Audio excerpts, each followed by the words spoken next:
Bom dia. Boa tarde. Boa noite. Sejam bem-vindos para mais um episódio do Entre Mente Podcast. Roda a vinheta.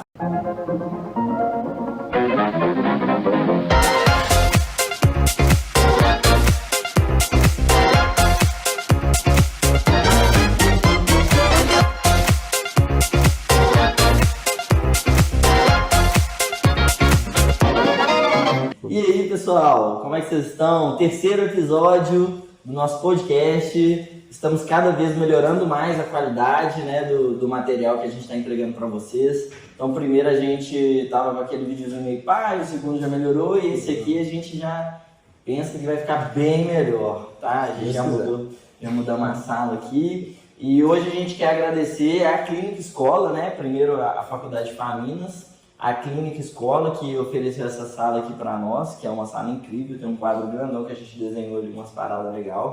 E vamos lá, hoje o assunto é um assunto muito pedido por todo mundo, é pneu bonito.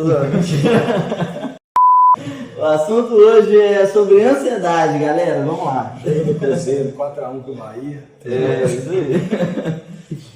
Ansiedade, Fabrício vai começar a falar. Vamos falar um pouco sobre ansiedade, na verdade os tipos de ansiedade, né? Sair um pouco do senso comum, né, que é muito falado aí, mas também entender outros lados da ansiedade, como por exemplo alguns pontos positivos dela para o nosso dia a dia.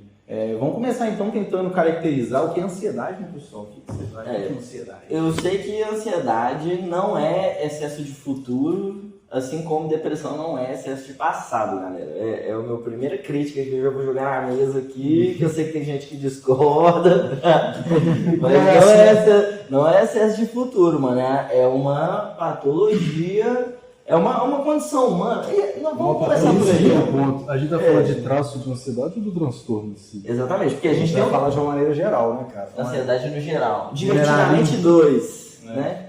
Mas é uma emoção ou é um sentimento? Porque eu acho que, tipo assim, né? Segundo, já vou começar científico hoje. O Ekman, ele traz pra gente que a gente tem 5 emoções. E ele, inclusive, ajudou a produzir o Divertidamente, né? Ele deu uma consultoria pro diretor. Que são alegria, tristeza, medo, nojo e raiva. E a partir das emoções a gente elabora os sentimentos. Pra mim, a ansiedade é um sentimento. Uma elaboração maior. Ela origina do medo, né? Ela é uma coisa que vem do medo, um medo do futuro, um medo do que vai acontecer, um medo da prova, um medo do exame, um medo da bronca. Mas a prova que ainda vai acontecer? Que ainda vai acontecer. Ou seja, no futuro. No futuro. Ah, tá. E o medo? Então, é um medo, é um sentimento de medo sobre o futuro. Ah, mas não é medo do futuro. Não é excesso de futuro. A palavra que eu usei é excesso de futuro. Eu não acho que seja excesso de futuro. Eu acho que é um sentimento, né? Aí a gente indo para a cognitiva vai falar que são os pensamentos, né, disfuncionais sobre o que vai vir. Mas é a minha opinião. O que vocês acham? Pode falar. Eu acho que a ansiedade não pode levar só para o lado disfuncional também, né? Assim como o Fabrício começou falando. Porque é extremamente necessário a gente ter ansiedade nos dias de hoje e em toda a nossa existência, sabe? Aí quando começa a ser num nível patológico, num nível muito preocupante, em situações que não deveriam ter, é aí que a gente tem que levar para o disfuncional. A gente tem sim que ter ansiedade. É igual a curva U, né? Que muito pouco é nocivo, na média, que é onde a maioria das pessoas estão, é o necessário para viver, para conseguir fazer as coisas, e muita ansiedade também é ruim. Então a gente não pode levar a ansiedade só para o lado negativo. A gente também tem que ver o lado bom que ela constrói. Onde a gente está hoje é só por conta dela, sabe? Se a gente não tivesse ansiedade de procurar uma faculdade, preocupar com o futuro, não estaria aqui. Pelo que o Iago falou, né, a gente compreende que a ansiedade é necessária, principalmente você se preparar diante de situações desafiadoras, né? Situações ali que você sabe que pode ser difícil para você. Né? Então, você ter essa ansiedade moderada, né, não exagerando demais, pode fazer com que você crie até uma performance para você se dar bem em alguma coisa. Né? A questão é que muitas pessoas têm ali, que nós chamamos de predisposição, né, à ansiedade, né, que são traços. É a personalidade da pessoa. É um degradê, tem pessoas que têm menos e tem pessoas que têm muito mais. Né? Aí depende da experiência dela no ambiente, né? Claro, que pode fazer com que ela, sei lá, tenha algum trauma, teve estresse na vida, sofreu algum tipo de violência, principalmente na infância ou na adolescência, que aí faz com que ela desenvolva algum transtorno mesmo de ansiedade. E dando uma explicada básica assim, sobre os traços, né? O que seria tipo, a predisposição também? Seria basicamente eu e você passar pela mesma situação, mas ela ser muito mais estressora para mim do que para você. Isso pode ser pela predisposição genética, porque tem gente que nasce predisposto a uma ansiedade maior, mas só a genética não vai definir nada também, né? De acordo com o ambiente que a pessoa viver, ela pode ter uma predisposição enorme. Se ela não tiver um ambiente que module, que influencia essa ansiedade, talvez ela nem seja considerada uma pessoa ansiosa. Em comparação com outra que vive num ambiente estressor e pode nem ter a predisposição e é muito estressada, é muito ansiosa. Então vai depender muito desses dois contextos, da predisposição genética, que é o que a gente não consegue controlar nem prever, e o ambiente, que é onde ela está inserida, as amizades, a família, a situação socioeconômica, cultural, isso e tudo isso. Seria interessante também a gente trazer a visão fisiológica do que é a ansiedade, né? Bem, A gente sabe que toda vez que a gente está diante de algo que pode nos ameaçar, né? Colocar em risco a nossa vida, ou até mesmo alguém que a gente gosta, uma situação de perigo, né? Como um todo. O nosso corpo ele libera uma quantidade excessiva de adrenalina. Não é? E isso faz com que o nosso corpo se comporte de maneira diferente. O nosso sistema simpático ali, ele entra em ação e nesse processo ocorre dilatação de pupila. Então a nossa visão ela é melhorada um pouco, a nossa respiração muda, não é? Ocorre uma vasoconstrição. Então provavelmente se a gente tiver algum tipo de corte, não é? Você não vai sangrar tanto que nem numa situação diferente. Ou seja, é como se momentaneamente você se transformasse em um super-herói mesmo, para poder ou lutar ou fugir. Por isso que a gente fala que é uma situação de luta ou fuga, não é? É como se o seu corpo estivesse preparando ali para o pior. Só que você já percebeu que diante de algumas situações ali, em vez de você ganhar essa força de super-herói para poder lutar ali com o cachorro bravo da rua ou para correr do ladrão que está tentando te roubar, essa descarga de adrenalina ela é tão grande que a pessoa simplesmente paralisa. Ela trava, ela desmaia. Ou é luto ou é fogo, mas chega uma situação que a pessoa só trava. Ela só trava. E não é diferente do nosso dia a dia. Às vezes, a ansiedade ela pode ser benéfica, como vocês disseram, né? Talvez uma prova, né, que você vai precisar fazer daqui uma semana. A sua mente já começa a te dizer que pode ser que você tire uma nota ruim nessa prova. Então, o seu nível de ansiedade vai subindo, você vai ficando tenso, né? A sua respiração começa a mudar, você vai ficando preocupado toda vez que você começa a pensar naquela prova. Isso é o seu corpo te dizendo que você precisa se preparar para aquela situação. Né? Então, uma pessoa sensata, o que ela vai fazer? Ela vai estudar. Né? Vou estudar para poder tirar uma boa nota e poder passar por essa situação, ou seja, vou lutar. Né? Só que ocorrem situações que essa ansiedade é tão grande, mas tão grande, essa descarga de adrenalina nos momentos ali que você lembra dessa prova é tão grande, que a pessoa ela não consegue estudar. Ela começa a estudar, ela fica tão preocupada, ela não consegue gravar nada e passa a ser uma ansiedade patológica, não uma ansiedade que vai trazer benefícios ali para o indivíduo. Mas eu vou entrar numa discussão agora, porque é o seguinte, eu acho que o luto ou fuga está mais relacionado com o medo, mano. E não com ansiedade, tá? Não tem como separar isso. A ansiedade envolve medo. Não, é o que eu falei, a ansiedade é um sentimento que vem do medo, né? Até uma outra patologia que a gente pode pensar do medo exacerbado é, por exemplo, fobia, agorafobia ou outras fobias, né? Que a pessoa tem um medo paralisante, né? Mas quando eu penso em comportamentos de luta ou fuga, eu penso mais em situações instintivas. E quando eu penso em ansiedade, eu penso mais em situações que existe um contexto social ou cognitivo inserido. Algo mais abstrato. Isso, né? Por exemplo, se um cachorro vir me morder de novo, eu vou ter a reação de luta ou fuga, saca? Mas eu não vou... Aí talvez depois disso eu possa gerar uma ansiedade com o cachorro, ter medo de cachorro e tal. Mas quando eu penso em ansiedade, eu penso mais em tipo assim, não, vou ter uma entrevista de emprego e aí eu preciso passar nessa entrevista, porque se eu não passar, eu não vou conseguir pagar a faculdade.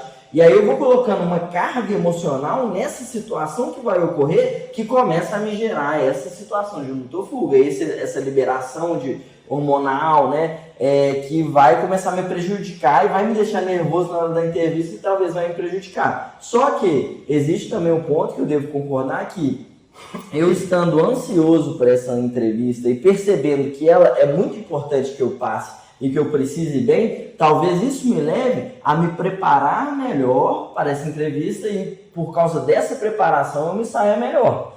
Então realmente tem essa dualidade. Mas quando eu penso em luta ou fuga, eu penso em reações instintivas. Eu acho que é impossível a gente pensar ansiedade sem pensar no medo em si. Por quê? Porque o medo, ele é um gatilho para a ansiedade. Algo que não me traz medo jamais vai me causar ansiedade. Se eu não tiver medo de tirar uma nota ruim na prova, isso não vai me causar ansiedade. Por quê? Porque certamente eu acredito que estou completamente preparado e não preciso ter medo de tirar uma nota ruim. Alguém que não tem fobia de cachorro, ou seja, ele não tem medo de cachorro. A partir do momento que ele vê um cão na rua, ele não vai ficar ansioso. Por quê? Porque ele não entende que aquele cão pode oferecer risco para ele, entendeu? Ou se oferecer, ele pode entender que ele está numa situação ali que o cachorro está longe dele, que o cachorro está na coleira, ou que o cachorro, por mais que seja agressivo, não tem possibilidade de ameaçá-lo, entendeu? Agora, quando você olha para aquele cachorro e você entende que é uma situação real, onde ele pode ali te atacar, isso causa medo. E através do medo, a ansiedade, que são todas essas alterações fisiológicas, entendeu? Então, isso que eu queria delimitar. O medo, pra mim, tipo, eu vejo um cachorro e tem o risco dele me atacar, tá ligado? A ansiedade, pra mim, é eu ter um compromisso na casa do Iago e o Iago ter um cachorro e isso me perturbar, saca? Porque eu vou ficar com medo do cachorro do Iago antes de ir na casa do Iago. Sim. Entendeu? Medo não é ansiedade. Medo é gatilho para ansiedade. Concordo. Ela faz parte do processo. Concordo. Mas eu vou voltar para aquelas perguntas clássicas que sempre tem. Vocês acham que a ansiedade é mais benéfica ou mais prejudicial? Hoje em dia é muito mais prejudicial. Porque a gente não tem tanto estímulo estressor e, tipo assim, que faz a nossa vida correr um risco igual a gente tinha antigamente, por exemplo. Hoje a nossa vida consegue ser muito mais estável. Falando da nossa classe social, né? A gente consegue ter um estilo de vida mais estável do que tinha muito antigamente, onde a gente tinha que, por exemplo, sei lá, sair para caçar uma comida. Então, do ambiente que a gente vive hoje, eu vejo que é muito mais maléfico do que benéfico. Eu acho que depende da situação e do indivíduo também. Porque tem coisas que vai te causar ansiedade, mas no meu caso não vai causar. E tem coisas que, para mim, ainda é um tabu, sabe, cara? Toda vez que eu penso naquilo, eu fico extremamente ansioso e talvez você não. Sim. Mas de uma maneira geral, assim, eu concordo com você. Eu acho que as pessoas de hoje, elas vivem muito mais ansiosas do que no passado. Que eu acredito que, embora tinham os seus problemas, suas questões ali da época, a vida era um pouco mais simples. Hoje essa correria louca de ter um emprego melhor, o carro melhor, a moto melhor, a casa melhor, e a gente vai sendo, sei lá, influenciado a adquirir mais, né, por tudo aquilo que a gente vê nas redes sociais e tal, e eu acho que isso causa uma ansiedade geral, assim, da gente ter que consumir coisas e adquirir coisas. Eu concordo com vocês, cara. Não tem como discordar, porque só de olhar dados, principalmente no Brasil, que é o país mais ansioso do mundo, né, a gente tem o quê? 63% da população ansiosa. Com algum traço, pelo menos. Ou pelo menos com algum traço de ansiedade, que provavelmente vai desenvolver algum transtorno, sabe? É muito preocupante. E a gente vê como a ansiedade prejudica aí, o dia a dia das pessoas, sabe? E é o que eles falaram mesmo, tipo assim, o estímulo está muito mais abundante, sabe? É muita coisa para se preocupar, é trabalho, é faculdade, é escola, comprar uma casa nova, comprar um carro novo, sabe? É status sociais, é preocupar com o que o outro pensa de você, sabe? Você tem que apresentar trabalho, você não sabe falar em público, aí você tem que se preparar para isso, entrevista de emprego, sabe? É muita pressão em cima da pessoa hoje em dia, né?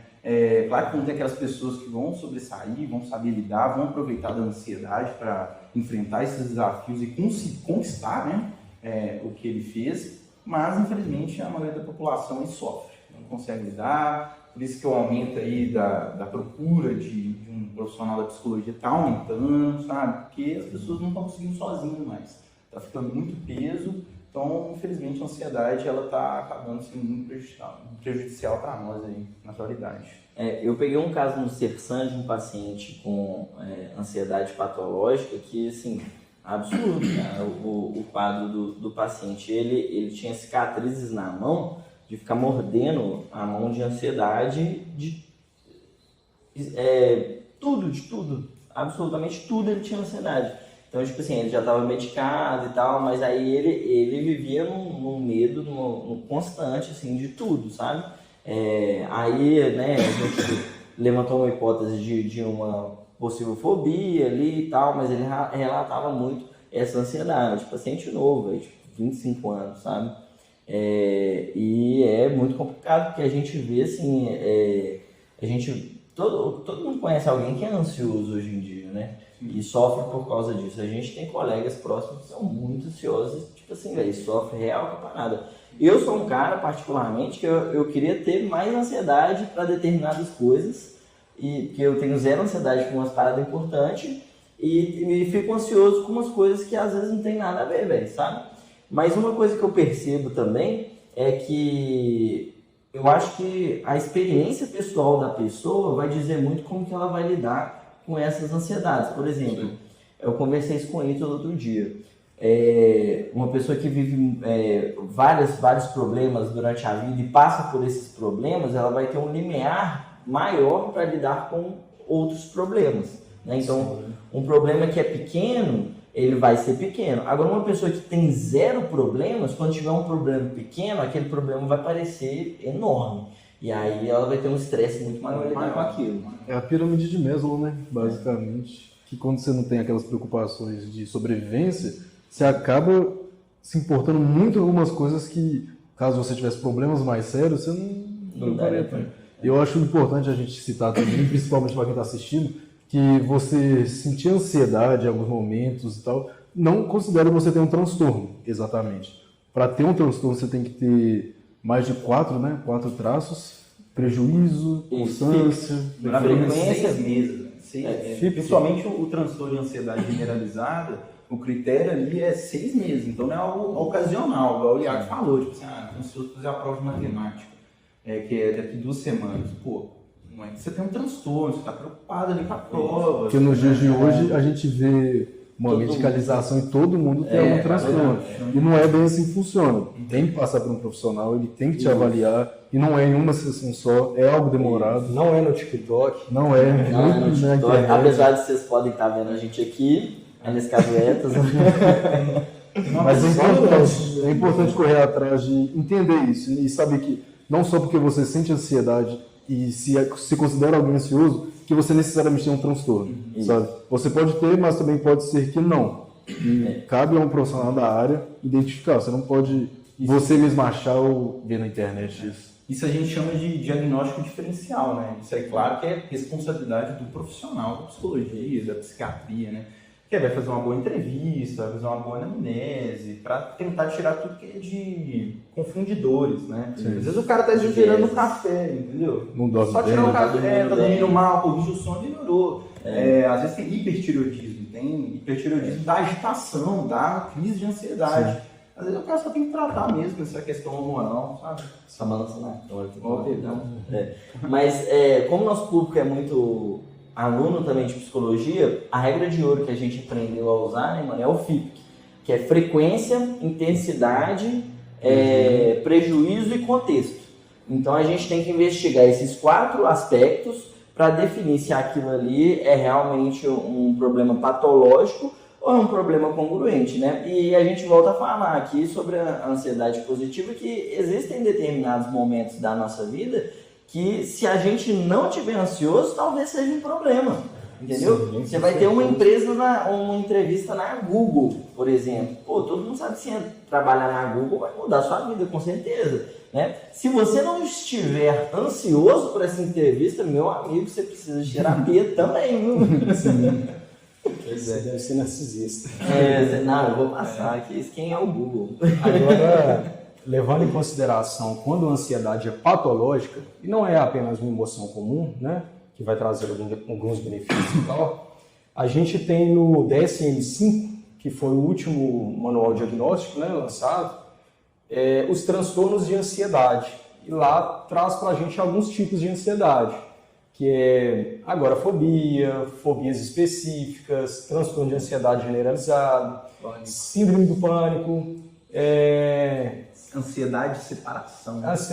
Separação. Mimetismo. Tem fobia social, né?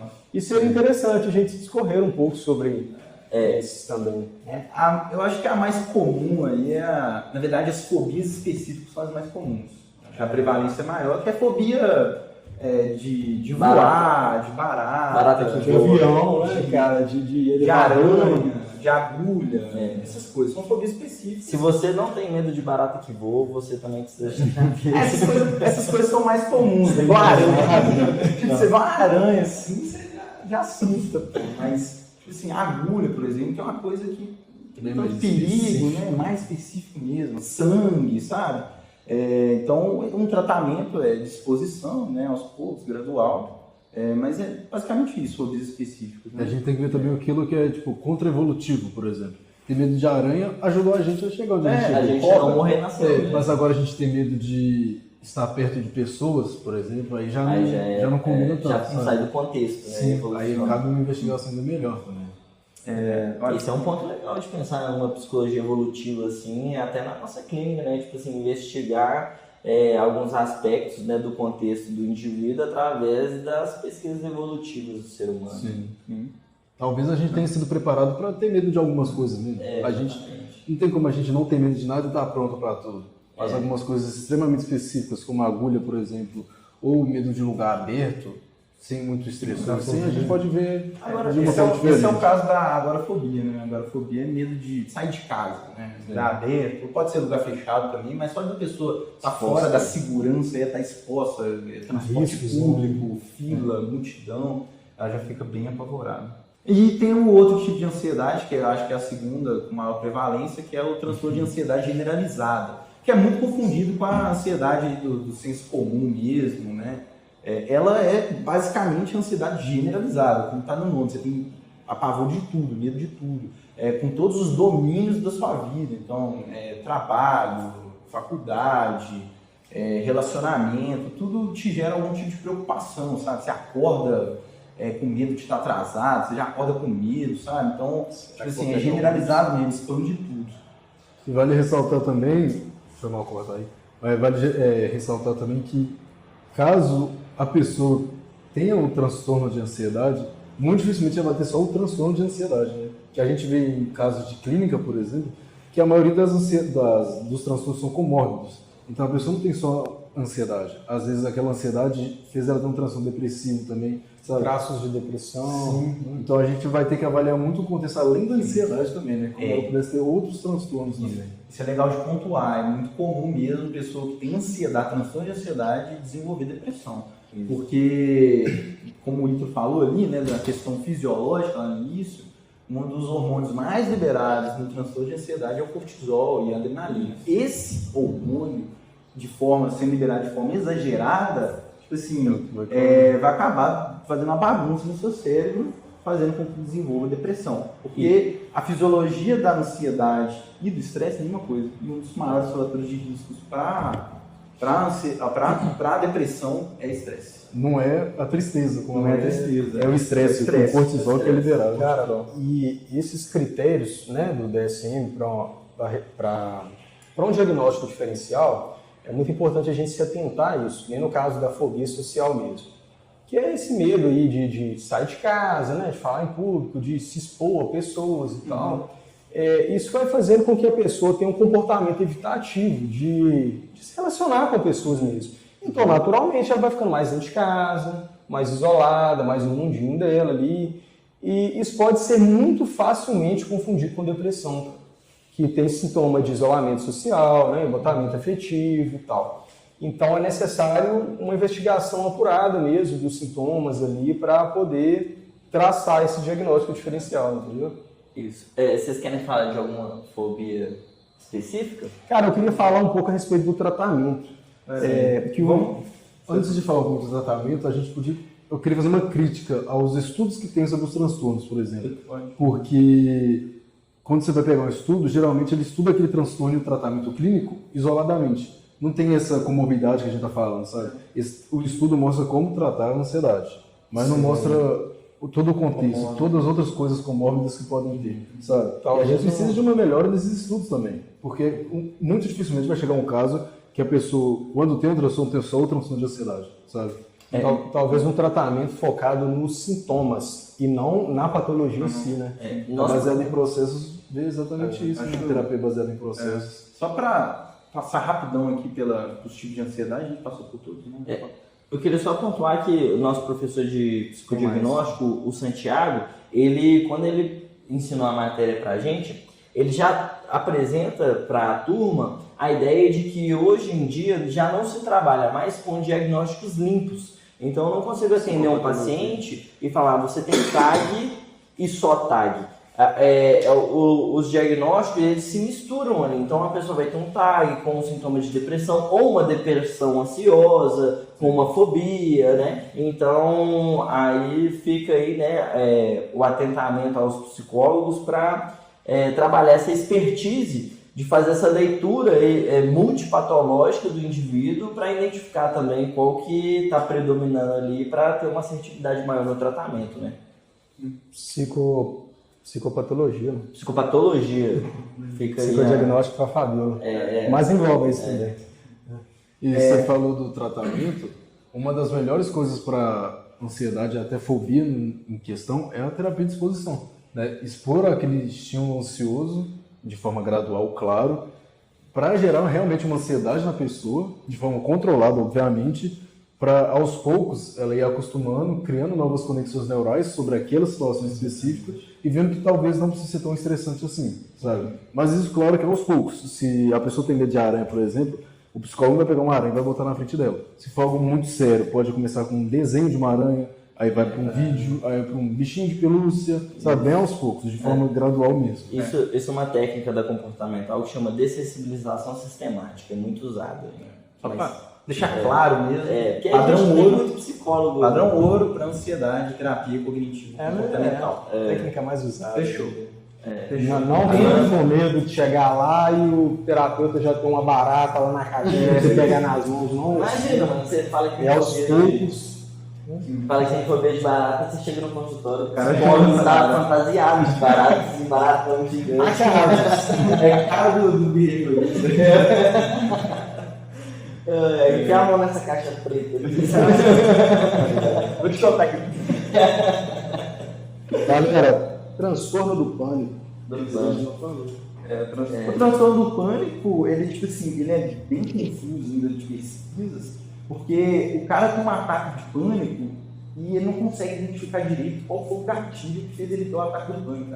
É uma coisa muito esporádica, sabe? É inesperável. O cara tá na fila da padaria para comprar pão e tem um ataque de pânico. Acha que vai morrer. Aí o batimento cardíaco, o batimento coração mais forte, sudorese, taquicardia, né? E a consequência disso é que ele evita, né? O comportamento típico de um cara que tem um transtorno de ansiedade é a evitação. Ele vai tentar evitar os locais que o cérebro dele associou que teve o ataque de pânico, então ele não vai querer ir mais na padaria, e também vai ficar com medo de ir para outros locais, com medo de ter o ataque de pânico. Então, ele tenta evitar ao máximo para ele não ter isso, porque, tipo assim, é uma situação péssima. Cara. É importante pontuar a diferença entre uma crise de ansiedade comum e o ataque de pânico. E também a diferença entre o ataque de pânico e o transtorno de pânico. Porque o ataque de pânico, geralmente, ele envolve aquela sensação de morte, de que a pessoa realmente vai morrer. E a crise de ansiedade geralmente não tem. Só que, às vezes, esses ataques de pânico, eles são tão frequentes, né, que a pessoa começa, como você falou, a evitar alguns lugares, com medo de ter esses ataques em público. Né? E essa evitação é quando há a evolução dos ataques de pânico para o transtorno de pânico, que já envolve esse comportamento evitativo. Esse retroalimento. É muito comum. Tipo assim, a pessoa não pode ter ansiedade, você tem um traço ali, é comum ter um ataque de pânico. Assim, eu posso ter um ataque de pânico agora aqui, nesse exato momento, e não significa que eu tenho um transtorno de pânico. Sim, e às vezes o que vai te causar um gatilho ali de um ataque de pânico, sei lá, uma pessoa, um cachorro que você viu que deu um ataque de pânico ali, que inconscientemente que serviu de estímulo e tal. Mas quando você continua todos os dias saindo ali para o trabalho, né, fazendo sua caminhada ali rotinal, indo para a academia, você vai ver vários cachorros. Por mais que você sinta medo, automaticamente, por ver esses cachorros, você vai estar num processo de sensibilização sistemática.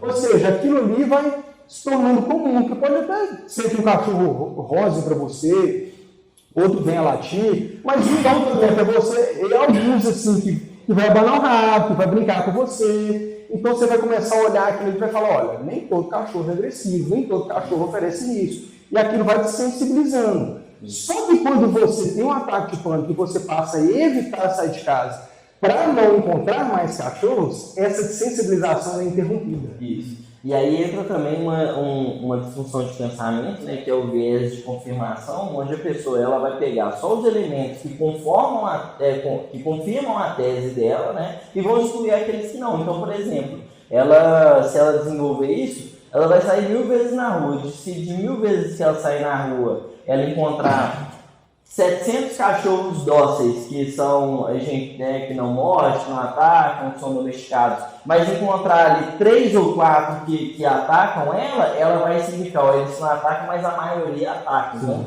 ela vai excluir essa ideia de que cachorros são dóceis, apesar da clara evidência de que a maioria não são agressivos, e vai tomar com muita força aqueles que estão reforçando aí o pensamento dela de que cachorros são terroristas com pelos.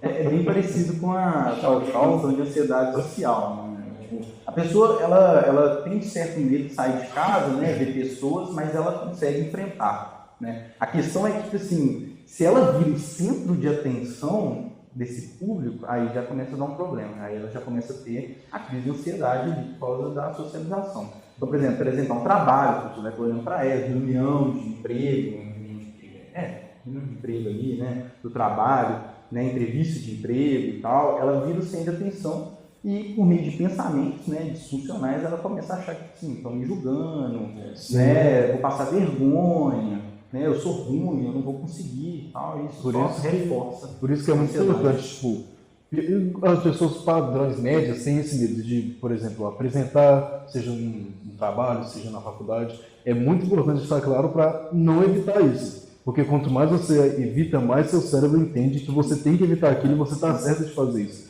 Por isso que quando você desvia de uma apresentação que você tem que fazer e botar alguém para fazer, por exemplo, você fica tranquilo, você fica de boa, você fica sossegado, porque seu cérebro quer aquilo. Sem ansiedade. Só que quanto mais você faz isso, mais facilmente você vai fazer no futuro. Para você, num futuro próximo ou distante, seja lá qual for, conseguir fazer essas atividades sem essa ansiedade exacerbada, você tem que passar pelo processo, você tem que enfrentar essa ansiedade. Tem uma parada no nosso cérebro, galera, que chama neuroplasticidade, que é basicamente o processo de aprendizagem. Então, quando você está aprendendo alguma coisa nova, o seu cérebro faz conexões para guardar aquela informação. A ansiedade é a mesma coisa, é uma memória. Então, o seu cérebro armazena uma memória de uma situação que gera ansiedade para ela. Quanto mais você frequenta aquela situação, esquiva dela, mais a ansiedade é fortalecida no seu cérebro.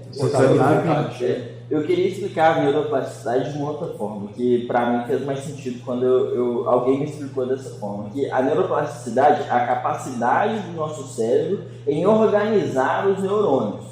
Então, uma pessoa ansiosa, ela já tem uma organização pré-definida ansiosa, né? A neuroplasticidade, ela vai ser um exercício, né, dos neurônios de se reorganizar para que essa organização ansiosa não exista mais e passe a existir uma outra organização mais benéfica ou menos prejudicial. E por isso que a terapia é extremamente importante também, né? Porque quando você não corre atrás disso, igual a gente falou, mais o cérebro fica bom em ser ansioso. E se você não acha de alguma forma, de certa forma, trabalhar contra isso, ainda mais que a maioria, todo mundo que tem estímulo ansioso tem, tipo, no começo da vida ou em momentos que a neuroplasticidade está boa, tipo assim, a pessoa não vai ter ansiedade pela primeira vez aos 30 anos de idade. Começa com 5, 10, 15, onde a nossa neuroplasticidade está muito boa. Quando o Iago fala isso, me vem à mente aquelas trilhas que tem em praça, sabe? Que a prefeitura faz a praça e faz aqueles caminhos de tijolinho que ninguém usa, porque não faz sentido a pessoa passar por aquele tijolinho. Então, o que acontece? A pessoa começa a passar na grama e começa a marcar a grama, e a grama começa a morrer, começa a ficar um caminhozinho de terra, e aí esse caminho vai se reforçando toda vez que as pessoas vão passando ali, ficando cada vez mais forte, cada vez mais evidente, né? Então, essa repetição de pensamento, de comportamento ansioso, vai só fortalecendo a ansiedade. Isso é uma memória. Quanto mais vai repetir, mais forte fica e mais fácil é de sentir a ansiedade. Por isso, não deve ficar esquivando demais a situação. E muitos processos da psicoterapia é justamente isso. É como se o seu cérebro fosse um músculo você tivesse que treinar, velho. Você tem que, por mais que você tenha ansiedade e tal, você tem que pensar ao contrário, mesmo que não faça sentido. Porque quanto mais você pensar assim, mais seu cérebro pode ir se adaptando a esse pensamento. E talvez uma hora isso se torne real para você. Cara, Inclusive, só concluir rapidão, inclusive, um dos estudos que fizeram com meditações, eles trazem esse mesmo benefício, que é a pessoa raciocinar sobre o pensamento disfuncional dela, né, que também está aí em paralelo com a TCC, com a metacognição, e tentar reorganizar esse caminho que ela está pensando, né? Então, também é muito nesse sentido. cara, essa técnica que a gente está falando aqui é da sensibilização sistemática. É essa exposição gradual a esses estímulos aversivos, né? Que, embora seja da análise do comportamento, do behaviorismo, ela é muito usada também na terapia cognitiva. Porque a terapia cognitiva copiou o comportamento. Mas, outra técnica muito utilizada também, dentro da terapia cognitiva, é a reestruturação cognitiva, através do levantamento de evidências ali mesmo, que vão verificar se realmente faz sentido a pessoa ter essa ansiedade ou não. Tem no caso da fobia social, né? Você vai levar ali o paciente para um caminho onde ele vai ver os pontos que realmente confirmam que aquela ansiedade ela tem ali a razão de se instalar na mente da pessoa, ou também os pontos que dizem que aquela ansiedade ela não deve existir. É que nem, por exemplo, dentro de uma sala de aula, geralmente um aluno que tem fobia social, ele tem timidez até para poder fazer uma pergunta dentro da sala de aula, né? Porque o tempo todo ele está com os seguintes pensamentos automáticos, né? Se eu levantar a mão aqui, as pessoas vão rir de mim, né? As pessoas vão achar que eu não sou inteligente, que eu sou burro, e essas crenças, né, que fundamentam esses pensamentos. E automaticamente a gente vai levar essa situação ali para o consultório, perguntando mesmo para o paciente: olha, se você fizer uma pergunta dentro de sala de aula, o que pode acontecer de ruim?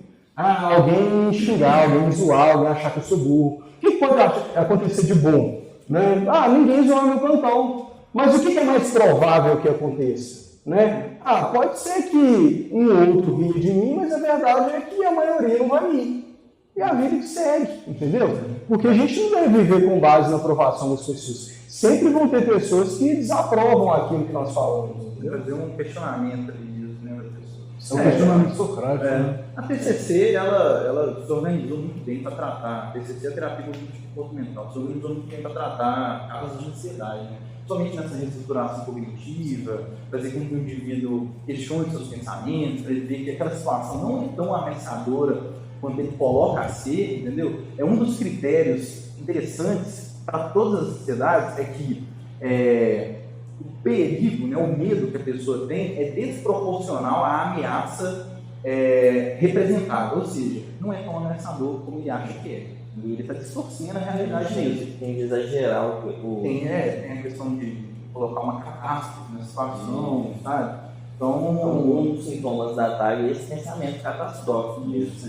Então, é bem organizado, por isso é considerado padrão ouro, sabe, para tratar causas de ansiedade. A gente também tem a arte, né, a aceitação como compromisso, mas não está com pesquisas tão robustas assim como a CCC. Agora eu queria perguntar para vocês, então. A gente já discutiu aqui hoje sobre o que é, né, contextualizando a ansiedade. Discutimos também aqui sobre os tipos de ansiedade, né, e se é benéfico ou não. E aí agora a gente vai discutir sobre o que está causando esses 63% da população brasileira ansiosa. Qual que você acha que é o motivo? Assim? A gente talvez esbarre aí com temas que a gente já conversou aqui em outros episódios, né? Porque eu acho que as internets e mídias sociais têm grande impacto, mas eu queria abrir essa pergunta para a gente discutir. Cara, eu acho que como principal fator o consumismo, porque o consumismo te leva a trabalhar mais, para poder comprar mais, para poder ser mais visto e mais aceito pelas pessoas.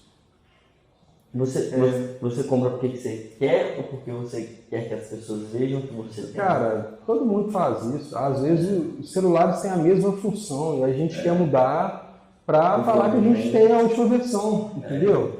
É claro que, né, salvo as exceções, porque às vezes o celular é muito antigo, mas a gente vê isso nitidamente, cara, a nossa necessidade de ser aceito pelas pessoas. Às vezes você tem um carro ali, cara, que te leva para todos os lugares com uma manutenção mais barata e gastando menos combustível do que o outro te levaria. Mas você quer ter aquele outro, cara, que muitas vezes é o dobro do valor, vai te dar o dobro de manutenção, gastar o dobro de combustível, só para as pessoas verem que você tem um carro mais caro. Eu acredito que, tipo assim, os fatores de risco, né, as vulnerabilidades, envolvem muita questão de, tipo assim, da história mesmo de vida da pessoa, sabe? A cultura que ela vivencia bastante ali, estresse que ela passou, às vezes divórcio de pai, sabe? Passou fome, sofreu violência física mesmo, sexual na adolescência, isso tudo é um fator de risco, sabe? E isso, esses casos aumentam cada vez mais, sabe? A condição socioeconômica baixa, 63% da população do Brasil é ansiosa. Eu acredito que a maioria está nesse lado, sabe?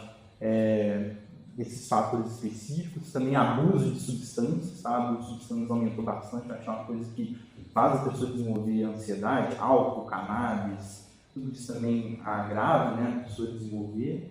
Tem dados, Os fatores, né? né? Ser mulher aumenta a chance de Eu vou ter ansiedade. Aí já vem da cultura, claro. Eu acredito que eu estou terminando meu estágio no CERSAM agora, mano, e pela experiência que eu vi lá, velho, cara, desigualdade social, velho, e droga, assim, gera uma situação muito severa na condição humana, sabe? E eu acho que, mesmo que a pessoa não esteja ali, seja usuária de crack, essas substâncias mais pesadas, mas está no mesmo contexto ali, na comunidade, né, na favela, eu acho que a desigualdade social que o pobre brasileiro sofre tem muito impacto, mano, nessa ansiedade da galera, sabe? E eu achei um pouco do que você traz também, né, mano? Essas situações de vulnerabilidade, essas questões da pessoa ficar dividida ali entre o possuir e o comer, né, velho? Tipo assim, que às vezes um moleque adolescente, ele quer ter uma parada para ser aceito num grupo de amigos ou em algum, né, na sociedade em si, porque o adolescente ele tem essa busca. Mas às vezes o cara tá passando uma situação muito difícil na vida, então ele na família tem que ajudar a mãe e tal, isso aí gera uma ansiedade, né? Gera uma perturbação cognitiva nele ali, e foi muito que eu vi na minha experiência na nutrição. Então, se fosse para apontar assim, um fator, acho que em primeiro lugar, desigualdade social, né? Essas injustiças sociais, e depois eu acho que o uso e o contexto das substâncias psicoativas. Essa questão que você trouxe também do adolescente, né, de ter coisas para ser aceito e tal, isso fala muito do papel do machismo, né, na nossa sociedade também. Porque, claro que a mulher também tem fatores, né, que desencadeiam ansiedade, né, e isso é crítico para todo mundo. Mas a gente fala muito pouco sobre esse papel que o homem é colocado na sociedade através do machismo, sabe? De ter que ser o super-herói, o cara que coloca comida dentro de casa, o cara que paga as contas, o cara que não pode chorar, o cara que não pode ter fraquezas, o cara que tem que trabalhar doente, ele tem que aguentar calado. Tem que aguentar calado, não pode reclamar de nada, porque senão ele entendeu? É fraco, entendeu? Só pontuando, a gente não tá falando que o homem sofre mais que mulher, não, a gente entende o sofrimento feminino pelo machismo. Mas isso é uma pauta muito interessante da gente discutir, porque a gente não vem falando muito sobre isso, e a gente vê que a maior taxa de autoestima é masculina, né? Entre outros aspectos. Né? Então, assim, essa questão do homem, ele tem que ser o super-herói o tempo todo, ele não poder demonstrar fraquezas, cara, isso aí, eu te falo pelo lugar de fala, que a gente tá, entendeu? Isso é cruel, sabe? Porque isso te faz o tempo todo, às vezes você tá num emprego ruim, às vezes você não tá no emprego. É como se tivesse a voz da sociedade o tempo todo falando que você tem que trabalhar. Aí você começa a trabalhar, a voz da sociedade tem que falar o tempo todo que você precisa ganhar mais. Aí você já troca de emprego. Às vezes você já vai para um emprego bom, entendeu? Mas a sociedade está te dizendo o tempo todo que você ainda tem que ter melhor. Sabe? Porque você tem que ser o cara. E essa vozinha fica falando na sua cabeça que você precisa ter cada vez mais para não correr o risco de não ter nada. Para não deixar de cumprir com as suas obrigações, entendeu? Então, essa questão do machismo, cara, ela pega muito nessa questão de te manter nesse lugar, sabe? De provedor, de super-herói, do cara que tem que pagar tudo, dar conta de tudo. E isso causa uma ansiedade, cara. É tipo assim, o homem que não produz e não sustenta, ele não tem dignidade na sua existência. A existência dele não tem valor, sabe? Então, tipo assim, isso é um peso foda também. Mas... Fala aí, aproveita e depois fala de prevenção para nós. Claro que todos os pontos que foram falados aqui são fatores de risco que, obviamente, não podem ser ignorados. Mas o que eu mais acredito que seja o maior fator de risco, eu vou junto com o Daniel, que é a situação socioeconômica da pessoa. A pessoa socioeconomicamente afetada, ela é maior, como se fosse um grupo de risco para pessoas que são vulneráveis economicamente, são mais ansiosas. Dos 63%, a maioria são pessoas que não têm condições de direito. Sabe? A educação é afetada, e afetando a educação, afeta em questão de transtorno, em questão de desenvolvimento do cérebro. Então, não tem como ignorar essas pessoas que são afetadas socioeconomicamente, porque elas são as que mais são vulneráveis para abuso de drogas, para ansiedade, para depressão, seja para o que for. E a desigualdade, porque a desigualdade sempre existiu e está cada vez aumentando e eu não acredito que vai parar um dia. Isso só vai prejudicar. E a falta de acesso também. Eles não têm noção de tratamento, por exemplo, não tem locais para tratar isso, não tem profissionais indo até isso. Quem tem dinheiro, obviamente, passa por obviamente tem transtorno, mas tem mais chance de tratar. A pessoa. Tem uma qualidade maior, né? Sim, a pessoa socioeconomicamente afetada nem sabe que tem algum problema, nem sabe que tem um transtorno, nem sabe o que é aquilo. E, tipo assim, não é por falta de querer, é por falta de acesso, né? Porque não tem como. Como que ela vai correr atrás daquilo se ela não sabe como correr atrás? Para qualquer coisa, a gente tem que ter pelo menos o básico, né, cara? Para sobreviver nesse mundo. E uma parada, velho, quando essas pessoas buscam socorro, elas vão num lugar que já está numa situação crítica, e aí você chega num lugar chateado, assim, que vive através da dedicação dos profissionais que fazem assim, milagre com as próprias mãos, fraga. E o Iago me deu um argumento muito bom que eu pensei que agora que eu trouxe a desigualdade social e as drogas. Só que eu não correlacionei que a desigualdade social influencia muito o uso de drogas. Não, claro, isso está na base, né? Então, tipo assim, pra mim, né? A própria sociedade usar ele na consumir drogas. Exatamente. A gente pode falar a única coisa que tem, velho. A gente pode pegar um exemplo muito básico, assim, quando tem um rico e uma pessoa com um pobre triste. Às vezes o rico tem mais acesso, às vezes o rico pode praticar um esporte, às vezes o rico pode comprar alguma coisa que pode ajudar. O pobre não, ele vai estar no meio que vê muita influência da droga, então ele pode acabar usando para tentar superar essa tristeza. Muita gente entra no abuso por questões disso, por não saber como lidar com aquilo e achar uma estratégia. O pobre e o rico adoecem. Só que o rico, ele tem uma pluralidade muito maior de opções para lidar com essa tristeza. O pobre é mitigado ao uso de substância, tomar uma cerveja, uma parada, e às vezes ele nem tem a grana para tomar essa cerveja, então, tipo assim, a rua só vai afinando, entendeu? Claro que a gente não está generalizando aqui, viu, gente? Claro que a gente sabe que tem pessoas que ganham muito pouco e conseguem ter estratégias diferentes, né? Não em relação à droga. E a gente não está culpando também as pessoas socioeconomicamente exato. A gente tem todo esse sistema inteligente. Queria ser milionário e um rolezinho de kart toda vez que tivesse.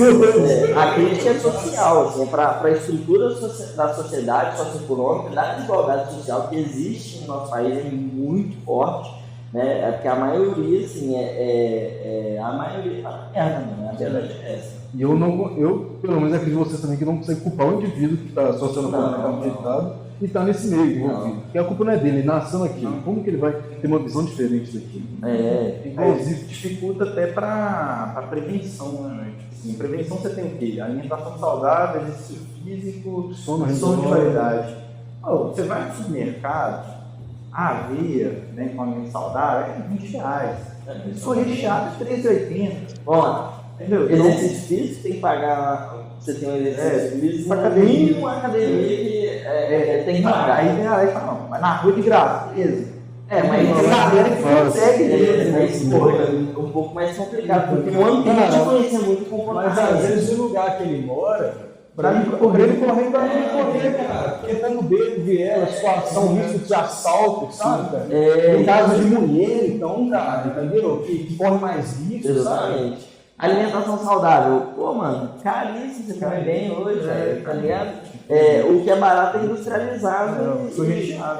E agora a gente vai falar de dormir bem, por exemplo. Pô, mano, o cara que tem que pegar 3 ônibus, vai do outro lado da cidade. O cara dorme pouco, dorme mal, dorme tarde, porque fica aquela bagunça na vizinhança, bar tocando alto, entendeu? Filho de vizinho gritando, chorando, não sei o que, todo mundo com a vida difícil, mano, querendo paz, mas não tem paz na janela não, mano. Tá ligado? Aí, tipo assim, aí é a tríade de carregação. Mais um, igual eu falei, né? Pessoas socioeconomicamente afetadas, ela é mais prejudicada em tudo. E também a gente pegar o ambiente. Que não tem nem que discorrer sobre, né? O ambiente estressante Sim, risco para qualquer tipo de situação. Procurar uma prevenção para uma pessoa que vive nessa situação é extremamente difícil. Cara, como que ela vai sair daquele ambiente? Como que ela vai dormir melhor? Como que ela vai comer melhor se não tem essa condição? Bem nessa pegada que a gente está falando, eu acho que a economia do país, assim, de uma maneira geral, ela ajuda muito a combater a ansiedade de maneira individualizada.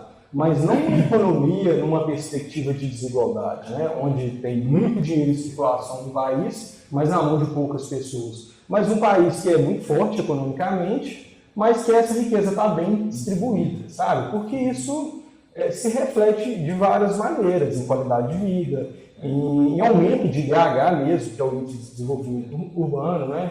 Porque na prática a gente vê que quem tem muito, cara, às vezes está doente, vai fazer tratamento até fora do país, sabe, cara? E quem tem pouco, às vezes... Não faz tratamento, vai trabalhar. Às vezes, beleza, o SUS funciona direitinho e tal, mas se o cara perder o dia de serviço dele para poder ir no médico, a conta de luz dele não vai ser paga, sabe, cara? Então, essa conta dinheiro, querendo ou não, que mais vale. E muita gente, a gente mesmo faz isso, tem que fazer pelo conta da sociedade. A gente vai negligenciar o sono para ganhar dinheiro. Sabe? A gente troca saúde por dinheiro. Olha, na verdade, um gancho legal. Lembra no começo desse episódio que eu falei do cara que eu atendi no Sersan, de 20 e poucos anos, que tinha cicatriz na mão de tanto morrer de ansiedade? Ele trabalhava numa farmácia 10 horas por dia, de segunda a sábado, brother. E era pai de família já estava casado com essa questão. Tipo assim, velho, olha o contexto desse cara. Sabe? Tipo, ele estava cobrindo um cara que pediu demissão, e aí ele estava trabalhando em estampa, e tipo assim, um trabalho muito pesado, que tinha que organizar tudo, pôr preço em tudo, assim, muita coisa para fazer todos os dias, 6 dias por semana, chegando em casa com mulher e filha ainda, mano, filho pequeno. Então, tipo, aí o cara chega num estado, assim, catársico, né? Que, tipo assim, em choque, assim, sabe?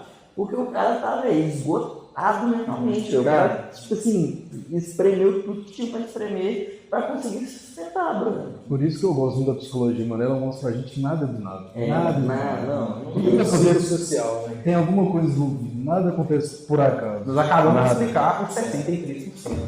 Exatamente. A Silvelane aí sempre fala de psicologia. Toda psicologia é social, não tem jeito. TCC, behaviorismo, existencial, psicanálise, o foco são sociais, não tem jeito.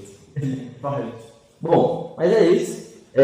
Vamos encerrar então o nosso episódio, apesar do papo estar muito bom, né, galera? Eu gosto dessas discussões assim também.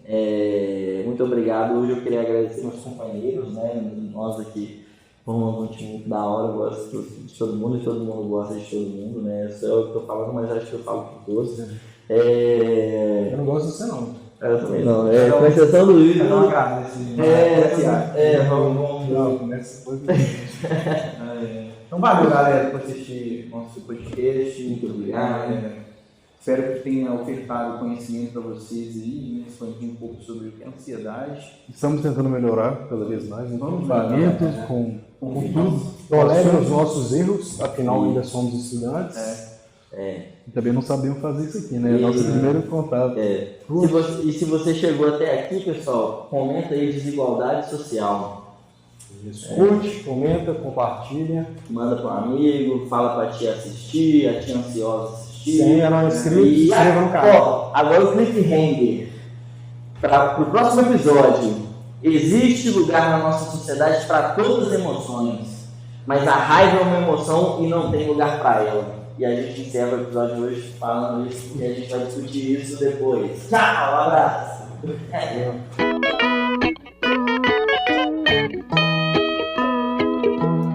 Calma aí.